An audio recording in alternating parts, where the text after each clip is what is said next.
hermanos, el Señor les bendiga. Qué bueno que podamos estar aquí en comunidad, como familia, y poder escuchar la palabra de Dios. Hernán tiene toda la razón, da mucho susto predicar con Luismi ahí. Es un reto muy, muy grande, pero que el Señor nos ayude, que el Señor nos ayude a exponer su palabra con gloria. Misericordia. Misericordia, sí, Jorgito. Bueno, seguimos en nuestra serie Los 10 Mandamientos.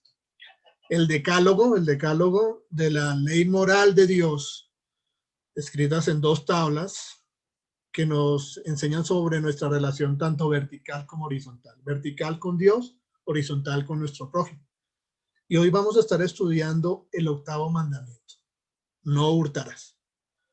Pero vamos a orar, vamos a estar hablando de la palabra de Dios y necesitamos la ayuda del Espíritu para que el Señor nos hable, nos confronte, nos transforme con su palabra y que esto no sea simplemente una charla de conocimientos, sino que sea Dios por medio de su palabra transformándonos de una manera maravillosa y profunda, que Dios sea transformando nuestros corazones. Señor, te damos muchas gracias por este día. Gracias por tu palabra, Señor. Permite hoy que tu palabra hable a nuestros corazones, que tu palabra transforme lo que tiene que ser transformado, Señor, y que tu Espíritu Santo tome el control de nuestras vidas, Señor, para que seamos, Señor, esas personas que tú quieres que nosotros seamos. Permite que la palabra sea predicada, que hoy el predicador no hable, sino que seas tú. En el nombre de Cristo Jesús. Amén. Bueno, 8º mandamiento, no hurtarás. Yo podría decirle, no hurten. Y ya, listo, se acabó el mensaje. Si hacemos un mensaje expositivo, no hurtarás. Pero hemos estado hablando de esta predicación sobre la ley moral de Dios. Y es demasiado importante los 10 mandamientos porque cuando hablamos de los 10 mandamientos y el cumplimiento de los 10 mandamientos demuestra que en realidad amamos a Dios y amamos a Jesús. Amamos a Dios y amamos a Jesús. Y también amamos a nuestro prójimo. Recuerden que los mandamientos del decálogo se resumen en 2 mandamientos que el Señor Jesús dijo. Amarás al Señor con todo tu corazón, con toda tu mente, con toda tu alma, y amarás a tu prójimo como a ti. Y surge una pregunta, ¿en realidad cumplimos la ley de Dios en las dimensiones que nosotros hemos venido hablando? Cuando nosotros hemos estado estudiando los mandamientos en estas fechas anteriores, ya hemos escuchado 7 mandamientos, hoy el 8º mandamiento, hemos visto que la dimensión del mandamiento va mucho más allá del que nosotros creíamos. Hace 8 días hablábamos de no cometerás adulterio. Y Hernán nos compartía y nos explicaba que podríamos cometer adulterio de corazón, simplemente con desear el deseo, ¿cierto? Antes habíamos hablado sobre no matarás. Y entonces estábamos diciendo, podemos matar cuando odiamos, cuando hablamos mal, cuando hacemos cosas malas con las personas. Entonces, en realidad sí estamos cumpliendo los mandamientos con las dimensiones que hemos estado compartiendo en la palabra de Dios. Y es que ahí es donde toma mucha importancia los 10 mandamientos. Toma demasiada importancia porque entonces aquí la Biblia nos presenta al hombre como realmente es, como un ser caído. Génesis capítulo 6, verso 5 dice, el corazón del hombre es siempre hacia el mal, dando a entender que en realidad los mandamientos nos muestran lo que realmente somos, que somos realmente pecadores, que no somos capaces de cumplir la ley como Él espera que nosotros la cumplamos. Romanos capítulo 7 dice que aunque nosotros queramos cumplir la ley de Dios, existe una ley que está dentro de mí que me impide hacerlo. Y cuando hablamos de ley podemos poner como ejemplo la ley de gravitación. Es una ley que no podemos cambiar, que no podemos quitar, que siempre que aunque tú tengas una hoja o esto en la mano, tú, aunque no pese mucho, aunque no esté pesando mucho, si tú tienes esto durante una hora, tu brazo no va a poder aguantarlo porque esto pequeño ya está haciendo fuerza gravitacional. Así es la ley del pecado muchas veces en nosotros, como la plantea el apóstol Pablo en Romanos. Santiago plantea que cada uno de nosotros es arrastrado por sus propias pasiones y deseos. Y aquí, al ver los 10 mandamientos, a poder estudiar los 10 mandamientos, la ley moral de Dios, nos damos cuenta que necesitamos de la gracia de Dios, que necesitamos de la ayuda del Espíritu Santo para enfrentar este reto de ser como Dios quiere que nosotros seamos, como Dios quiere que nosotros seamos. Entonces, vamos a entrar en materia. El octavo mandamiento se encuentra en Deuteronomio capítulo 5, verso 19. Dice, no hurtarás, no hurtarás. Para estudiar un poco este mandamiento, pues tenemos que estudiar el término. Y el término está en hebreo, es ganab, se escribe ganab, y quiere decir hurtar, robar y engañar. Entonces, el Señor está diciendo, no hurtes, no robes, no engañes. No hurtes, no robes, no engañes. En el Antiguo Testamento aparece 40 veces. 40 veces aparece ese término. Entonces, el diccionario enciclopédico de la teología moral dice que el hurto o el robo es apoderarse del bien ajeno injustamente con el fin de lucro y con la razonable oposición de su dueño. Es quitar injustamente para lucrarse la persona que roba y con oposición al dueño. Aunque este verbo ganar, hurtar, robar y engañar, se usa para mostrar el hurto de una propiedad o de cosa o de algo privado, el mandamiento es mucho más amplio cuando se mira en su enfoque más profundo. En la palabra ganar, hurtar, robar y engañar, es utilizado en el Antiguo Testamento para el rapto o secuestro. Esta palabra se usa para rapto o secuestro. Éxodo capítulo 21 y 16 dice, el que secuestra a una persona, el que roba a una persona, ya sea que la venda o sea hallada en su poder, ciertamente morirá. El que secuestra a una persona, el que roba a una persona, ya sea que la venda o sea hallada en su poder, ciertamente morirá. Cuando la palabra de Dios habla utiliza esta palabra para el secuestro, pues nosotros tenemos que decir que en Colombia muchas personas son secuestradas y son robadas. Muchas personas son secuestradas y robadas. Y esto quiere decir el mandamiento. No puedes robar a una persona. Es increíble que desde ese tiempo a nuestro tiempo seguimos viviendo de la misma forma.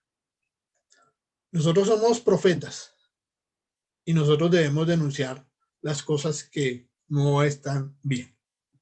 Nosotros no podemos estar de acuerdo con ninguna clase de secuestro, con ninguna clase de robo de personas, con ningún trato de blancas. No podemos, trato de blancas, trato de niños, bueno, tantas cosas que estamos viendo en nuestra sociedad. Hace 8 días estábamos viendo el caso de la niña adolescente que secuestraron aquí en Bogotá. La metieron en uno de esos antros y la asesinaron. Ese es un pecado, no podemos, o sea, no se puede dar el rapto o secuestro de personas porque el Señor castiga. Mire, dice, ciertamente morirá. Pero la palabra no se queda solo ahí. Dice, así como el robo también de personas, la palabra también significa robo de cosas intangibles. ¿Como cuáles cosas? Como la dignidad, la autoestima, la libertad o los derechos. Deuteronomio 24:7 dice así, si se encuentra un hombre que haya secuestrado a alguno de sus hermanos, de los hijos de Israel, y lo haya tratado con violencia, o lo haya vendido, entonces ese ladrón morirá. Así quitarás el mal de en medio de ti. Hay cosas intangibles que nosotros podríamos estar robando a las personas, como la dignidad. Hay muchas personas que, aunque no han sido secuestradas, sí podrían estar secuestradas en el hogar. Hay muchas personas que podrían estar secuestradas en cuanto a la dignidad. Hay muchas personas que podrían estar violentadas en medio de nuestro alrededor. Y muchas veces nosotros podríamos ser partícipes de esa violencia o de ese maltrato o de esa violación de la dignidad. Entonces, cuando cometemos eso, en realidad estamos robando y estamos violando el mandamiento de no robarás. No robarás. Pero también el término hace referencia a engañar. A engañar cuando se engaña o se priva de algo a alguien. Levítico 19:11 dice, no roben ni se engañen unos a otros. No roben ni se engañen unos a otros. Y pareciera ser como que vamos de lo más grave a lo que nosotros consideramos menos graves, pero en realidad son las mismas cosas. Muchas veces nosotros engañamos. ¿Y cómo engañamos? ¿Cómo estamos robando o cómo estamos engañando? Hagamos un análisis. Muchas veces en el horario de trabajo. Esto no es tan tangible, ¿cierto? Pero muchas veces cuando llegamos tarde al trabajo o cuando salimos muy temprano del trabajo, cuando tomamos la actitud de la tortuga, el tortuguismo, hablemos como el tortuguismo, una nueva palabra, el tortuguismo, cuando hacemos las cosas lentas, sin ningún afán, sin ninguna preocupación, cuando estamos con los brazos cruzados, cuando debemos estar activos, estamos engañando, porque en el caso del trabajo nos contrataron para hacer algo, para ser productivos, para cumplir una labor. Cuando también engañamos, cuando plagiamos algo. Los que están estudiando cuando plagian algún estudio, cuando no citan, cuando en el caso de los predicadores, cuando toman las ideas de los otros y no explican que es de tal predicador o tal persona. Cuando engañamos, cuando no se es justo con los empleados y no se paga lo que debería pagarse. Hay una historia de la Biblia que nos habla sobre pagar justamente y el Señor Jesús nos la cuenta, una parábola maravillosa, y es cuando el Señor, un terrateniente sale a buscar trabajadores y va a la primera hora y trae unos trabajadores y les da un salario, les establece un salario para el día y luego va a otra hora y contrata a otros trabajadores y luego así más tarde hasta llegar a la última hora de trabajo y fue y contrató otra vez a los que estaban ahí sin trabajar y a todos les pagó lo mismo. A veces nosotros decimos, no, pero es injusto. En realidad el Señor obró justamente porque pagó lo que era justo, lo que era necesario para vivir una persona en un día. Era justo. Nosotros engañamos cuando hacemos estas cosas, cuando en realidad estamos haciendo estas cosas. Segunda de Samuel también nos muestra un caso de engaño. Capítulo 15 nos cuenta la historia de Absalón, que trató de robar o se robó el corazón de los israelitas. Dice así Samuel capítulo 15.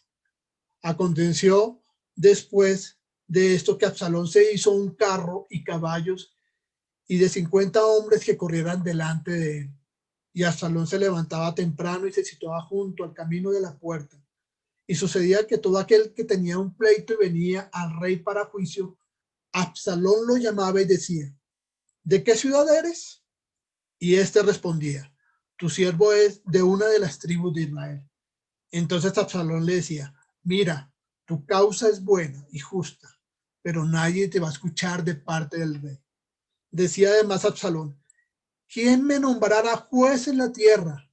entonces todo hombre que tuviera pleito o causa alguna podría venir a mí y yo le haría justicia. Y sucedía que cuando alguno se acercaba y se postraba ante él, él extendía su mano, lo levantaba y lo besaba. De esta manera, Absalón trataba a todo israelita que venía al rey para su juicio. Así, Absalón robó el corazón de los hombres de Israel. Absalón, hijo del rey David, había sido desterrado por matar a su hermano porque su hermano había violado a su hermana. Había regresado, pero no había regresado con buenas intenciones, había regresado con intenciones de engañar y usurpar el trono. ¿Y cómo lo hizo? Estaba robando el corazón de los israelitas a través de lisonjerías, a través de palabras que querían engañar y querían hacer cosas para lograr un objetivo que era un objetivo egoísta y malsano. Entonces ya hemos visto que la palabra de Dios nos está mostrando que engañar hace parte de robar. Cuando tú utilizas esta técnica de robar los corazones, de robar las intenciones con malas intenciones, estamos robando el corazón, estamos robando, y obviamente eso trae consecuencias muy funestas. Pero el término de engañar no solo se queda ahí. Jeremías capítulo 23, hablando Dios, dice, he oído a estos profetas decir, hablando de los profetas y de los que predican la palabra de Dios, los que comparten la palabra de Dios, dice, escuchen el sueño que Dios me dio anoche, y después pasan a decir mentiras en mi nombre. ¿Hasta cuándo seguirá esto? Si son profetas del engaño, pues inventan todo lo que dicen. Que estos falsos profetas cuenten sus sueños. Contra estos profetas, que estos falsos profetas cuenten sus sueños, pero mis verdaderos mensajeros proclamen todas mis palabras con fidelidad. Por lo tanto, dice el Señor, estoy contra estos profetas que roban mensajes del uno al otro y alegan que provienen de mí. Estoy en contra de estos profetas que con mucha labia dicen, esta es profecía del Señor. Yo estoy en contra de estos falsos profetas. Sus sueños imaginarios son mentiras descaradas que llevan a mi pueblo a pecar. Yo no los envié ni los nombré. No tienen ningún mensaje para mi pueblo. Yo, el Señor, he hablado. Y qué interesante que diga, estoy en contra de esos profetas que se roban mensajes el uno al otro. Y otra versión dice, se roban mi palabra. Se logran mi palabra para lograr ¿qué? Un objetivo egoísta y un objetivo malsano. Todos nosotros estamos llamados a predicar la palabra de Dios. Y nosotros no podemos robarnos la palabra de Dios, como dice ese texto, para engañar y para predicar lo que Dios no dice y lo que Dios no está diciendo. La palabra robar aquí quiere decir, tú no puedes robar la palabra de Dios con fines, intereses propios. Tú tienes que ser fiel a la palabra de Dios. No puedes robar la palabra de Dios para tener más fieles o para lograr objetivos o para decir mentiras de Dios. Tú tienes que predicar la palabra de Dios. Y qué bueno que nosotros como iglesia confraternidad, tenemos muchas posibilidades para estar preparándonos en la palabra de Dios, para estar preparándonos para dar un mensaje fiel que Dios quiere que nosotros demos. En el Nuevo Testamento, el verbo de robar que se utiliza es clepto. De ahí viene la palabra cleptomanía, de esas personas que tienen la enfermedad de robar inconscientemente. Aparece 13 veces en el Nuevo Testamento. Y en muchas de estas referencias que hace de la palabra clepto, del verbo clepto, hace referencia o recuerda el mandamiento de no robar, de no robar. Pero hay algo particular en Romanos capítulo 2. El apóstol hace un llamado de atención a quienes se creen perfectos y que dicen ser cumplidores de la ley, pero que en realidad le faltan mucho. Cuando nosotros analizamos todo lo que acabamos de ver en el caso anteriormente, cómo robar puede ser engañar, cómo robar puede ser en cosas intangibles, como como el asunto de la dignidad, de la libertad, cuando hablamos del asunto del secuestro y cuando estamos hablando del asunto de robar los corazones o de predicar falsamente la palabra de Dios y tomarla con la fines ajenos, tenemos que decir que tenemos que analizarlos y ponernos a cuentas a Dios. Y podemos tener en cuenta lo que Romanos capítulo 2 nos dice. Dice, ustedes piensan, dice lo siguiente, ustedes piensan que pueden instruir al ignorante y enseñar a los niños los caminos de Dios. Pues está seguro de que la ley de Dios te da pleno conocimiento y toda verdad. Ese es un papel muy fariseo. O sea, creer que nosotros tenemos todo el conocimiento y toda la capacidad y todo el deseo y toda la autoridad de poder juzgar a los demás. Pero miren lo que sigue diciendo Romanos 3. Ahora bien, si tú enseñas a otros, ¿por qué no te enseñas a ti mismo? Predicas a otros que no se debe robar, pero tú robas. Dices que está mal cometer adulterio, pero tú cometes adulterio. Condena la idolatría, pero tú usas objetos robados de los templos paganos. Cuando nosotros empezamos a analizar y nos ponemos en cuenta a Dios, nos damos cuenta que muchas veces nosotros estamos cayendo en el pecado de estar robando, pero sí tenemos el carácter de estar juzgando y diciendo, es que este roba porque creemos que simplemente el hecho de robar es quitar, tomar un cuchillo, salir a la calle, robar a una persona, quitarle su sueldo. Claro que eso es robar, eso está mal hecho. O criticamos al gobierno y decimos, es que el gobierno es corrupto y está robando. Pero cuando nosotros vemos estas palabras en el contexto de esas cosas que no son tan tangibles, tenemos que decir que en realidad nosotros estamos también fallando y estamos necesitando de la gracia y del perdón de Dios y de volver a los caminos de Dios y volver a pensar cómo estamos llevando nuestra vida. ¿Cuáles son las consecuencias del hurto?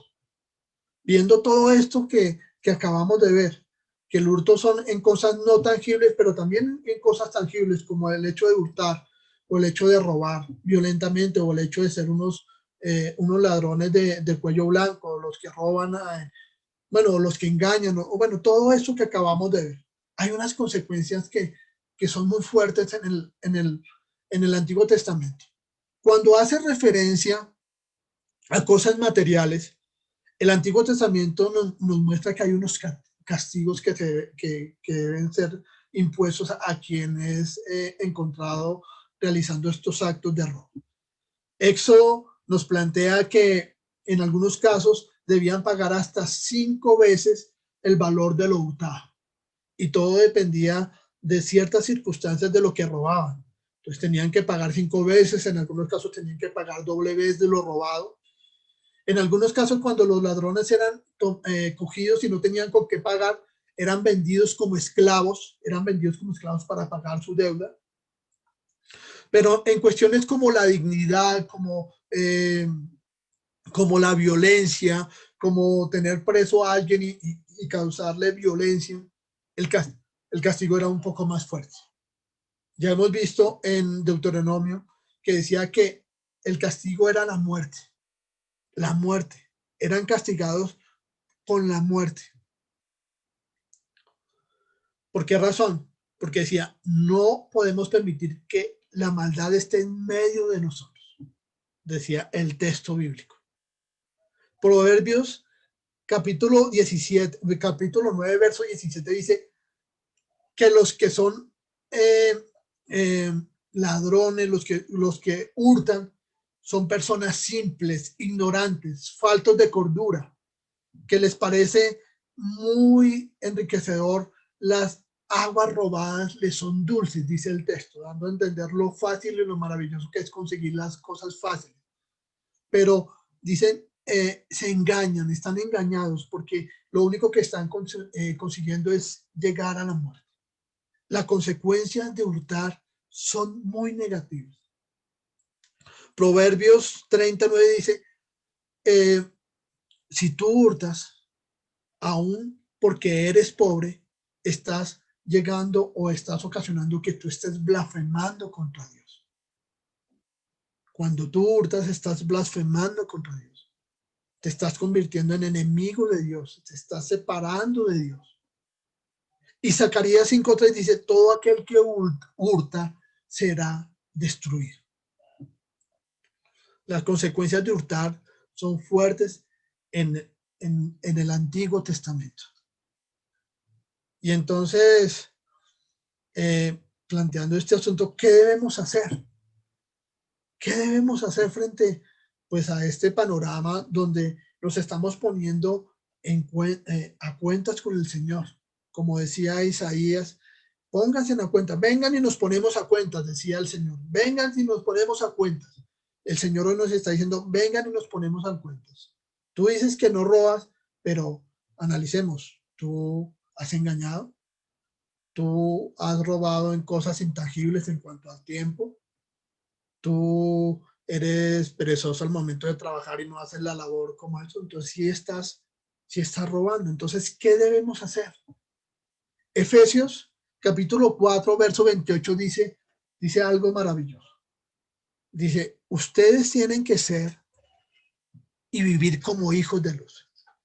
Y Efesios 4:28 se refiere directamente al tema del hurto. Dice, si eres ladrón, y ahora nosotros nos estamos poniendo en cuenta, cada uno tiene que pensar, en realidad si he robado en estas cuestiones, si he engañado, si he malgastado mi tiempo en el trabajo, si he llegado tarde, si en el caso de los empresarios, si he pagado lo justo, si he pagado lo justo, en los casos de las personas que tienen un papel directivo en el gobierno, si he sido justo y he utilizado los recursos de la sociedad para las cosas que son.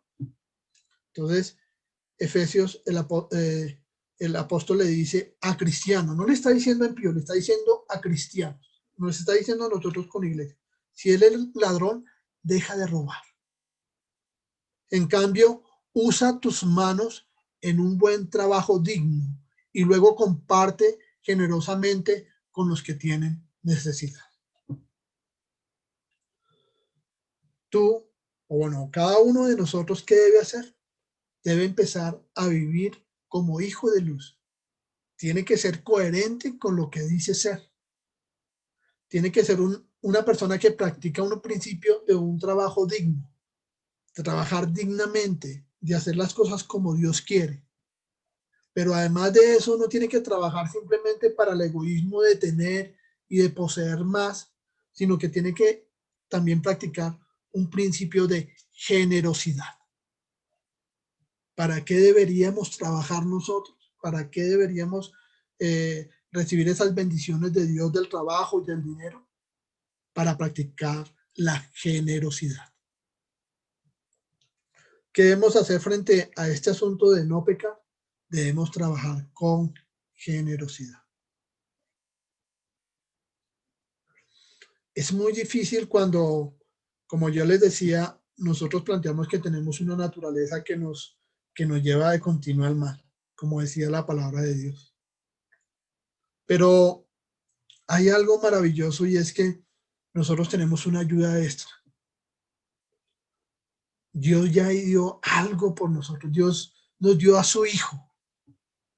Primero para no ser condenados, lo dice Romanos capítulo 8. Dice, Dios nos dio a su Hijo para no ser condenados. Además, Dios nos ha dado su Espíritu Santo para contrarrestar esta ley del pecado que hemos heredado a causa de la caída. Sí, es cierto que existe una semilla en nosotros que nos arrastra hacia el mal, como le decía en la introducción del mensaje. Sí, hay algo en nosotros que nos conduce hacia el mal, una naturaleza que tenemos, que es pecaminosa, que tenemos dentro de nosotros.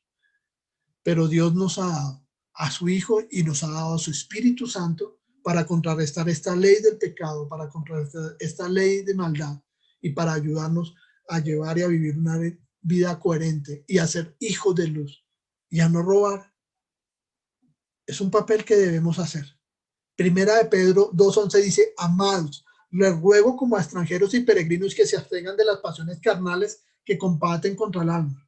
Sí, tenemos que trabajar, aunque tenemos el Espíritu Santo, debemos trabajar mancomunadamente con el Espíritu Santo para abstenernos de caer en todas estas cosas que nos alejan de Dios y en este caso de robar y de hurtar. Que como ya dijimos, incluyen muchas cosas que son intangibles, como el tiempo, como la dignidad, como robar el corazón, como predicar la palabra de Dios, como muchas cosas que las que debemos hablar. Y para concluir, Gálatas 5:16 dice, por eso les digo, dejen que el Espíritu Santo los guíe en la vida, entonces no se dejarán llevar por los impulsos de su naturaleza pecaminosa. El Señor nos está llamando a llevar una vida coherente. Nos está llamando a que pensemos y que nos pongamos en cuenta, que nos pongamos a cuentas con Él, que miremos que el hurto no es simplemente, incluye muchas más cosas, no incluye simplemente el hecho de robar a mano armada, de tomar las posesiones, sino que incluyen otras cosas que a veces nosotros descuidamos y que muchas veces estamos fallando. Hagámonos unas preguntas hoy. En realidad, ¿estamos viviendo una vida coherente? Si estamos siendo buenos trabajadores en el caso, por ejemplo, del uso del tiempo, no estamos plagiando, le damos dignidad a las personas o le estamos robando la dignidad a las personas. A veces engañamos y robamos el corazón de las personas con engaños. Estamos hurtando la palabra de Dios para beneficios propios. Nuestro trabajo es para ser generosos o simplemente para enriquecernos y ser egoístas y ufanarnos de tener. Pidámosle al Señor perdón.